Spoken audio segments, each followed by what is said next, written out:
So today's the day I leave my life behind to fight an invisible bug. What am I doing?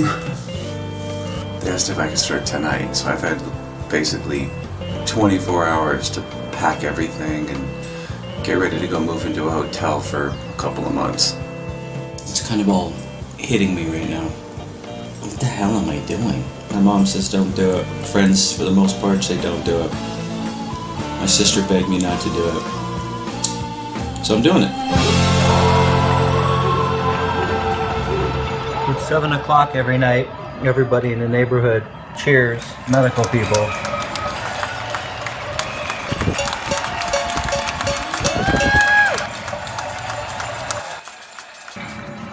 They're cheering and I'm going, oh God, what have I gotten myself into? I'm bummed that I have to leave Emily behind at home, and I know she's upset. I'm gonna miss you. You too.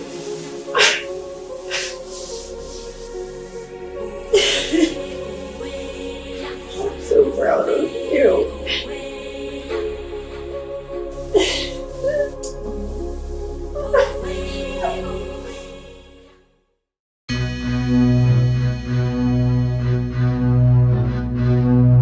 So it's now 8 o'clock at night. I'm all dressed and everything, ready to go. I'm gonna go to the work site and find out for the first time what my assignment is and what they've got me doing and that kind of thing. So, you know, I'm kind of ready for anything.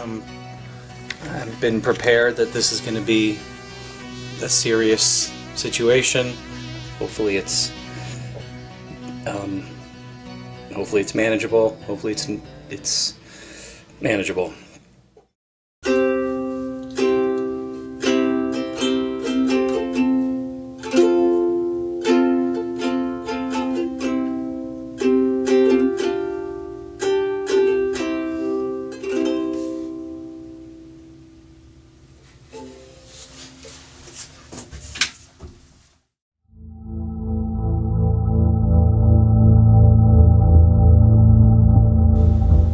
Work is really hard.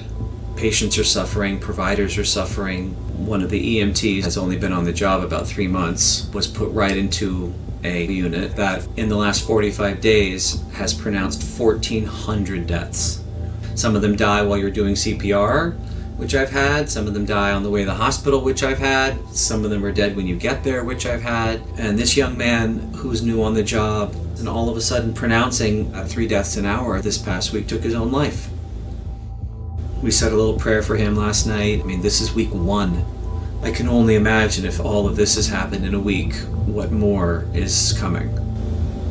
I've never seen anything like this. No one has. We're all just trying to find our way through, but this is so much harder than I thought it was going to be.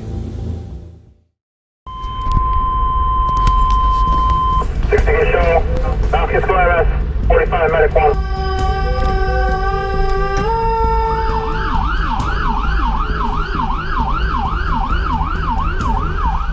Alright, so we just got here and found out the patient is positive COVID, so we got to put on the full monkey spacesuits.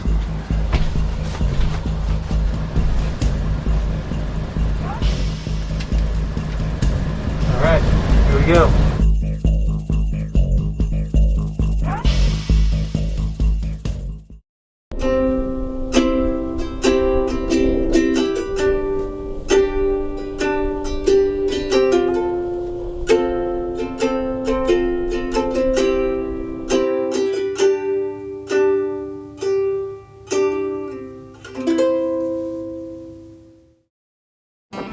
And away we go. Get to see my sis, my niece and nephew today. That's awesome. Having a day off, awesome. Getting to see the family finally after 100 years, awesome. Here we are in beautiful New Jersey, which is totally better than old Jersey. I haven't seen these guys in forever, so this will be nice.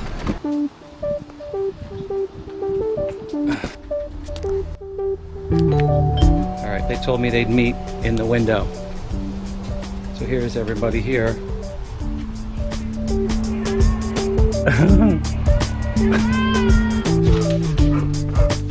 Hello, say hi to Uncle Josh.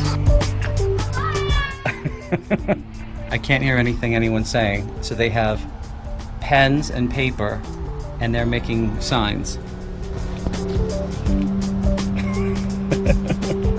That's pretty good. That's pretty funny.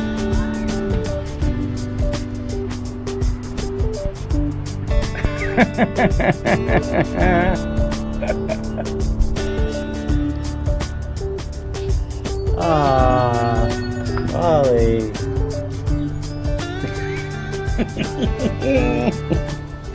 Definitely the weirdest visit I've ever had over to the family house.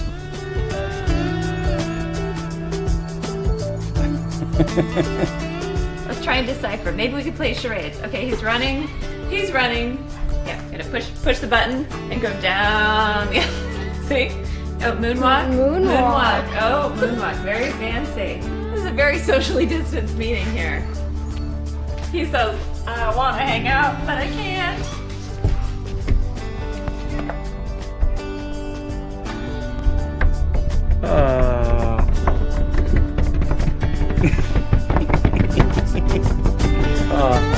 That kind of breaks my heart a little bit. Hey, I'll give everybody a high five. High five.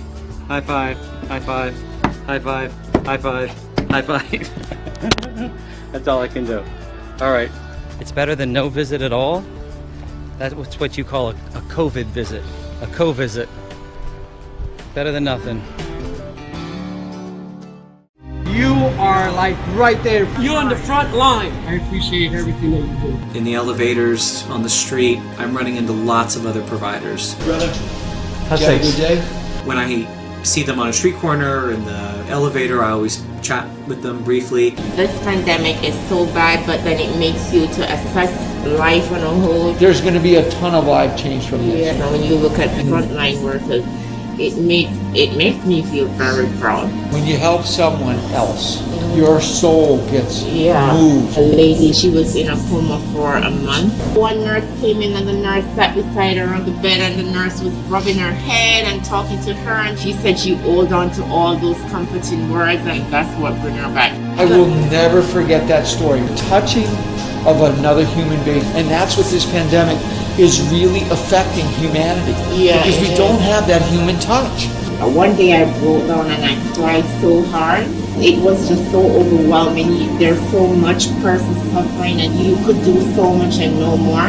In a lot of prayer. That's what I find myself praying for people that I come in contact with. I hope we can all learn from. We are. We just learned today. We're learning from you.